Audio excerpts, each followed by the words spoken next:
పులుసు ఏదైనా సరే మా పెద్దవిడికి చాలా ఇష్టమండి. Hi everyone.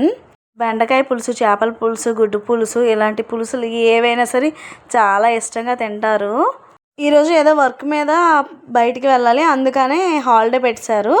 సో ఇంకెందుకని చెప్పి ఎగ్ పులుసు వేస్తున్నాను అనమాట. నార్మల్గానే మా ఇద్దరికి ఎగ్ చాలా ఫేవరెట్. సో అందుకనే ఎగ్ పులుసు పెట్టేద్దామని చెప్పి అనుకున్నాను అనమాట. నాకు యాక్చువల్గా పులుపు పదార్థాలు అంతగా నచ్చవు.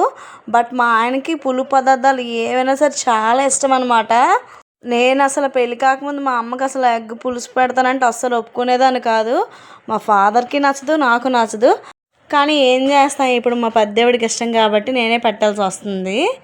ఇంకోటి ఏంటంటే నాకు కూడా ఈ మధ్యన చేసి చేసి తిని ఈ పులుసు అలవాటు అయిపోయి నాకు కూడా బాగా నచ్చేస్తుంది అనమాట.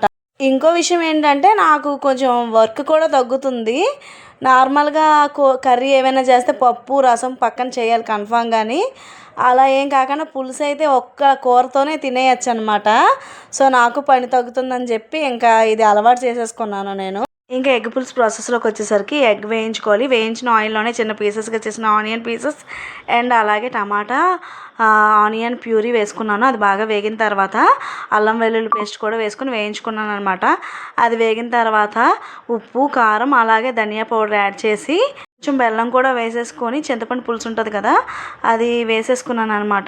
బిగినర్స్కి ఒక టిప్ ఏంటంటే పచ్చిమిరపకాయలు 3 చిన్న చీలికలుగా చేసేసి ఆ పులుసులో వేసేస్తే ఆ పచ్చిమిరపకాయ అనేది కలర్ మారుతుంది కదా, అప్పుడు పులుసు పచ్చివాసన అనేది పోతుంది అనమాట. ఇంకా ఆపేయడమే నా అర్థం. ఇంతే వీడియో నచ్చితే లైక్ చేయండి, షేర్ చేయండి, అలాగే సబ్స్క్రైబ్ చేసుకోవడం మర్చిపోకండి ప్లీజ్.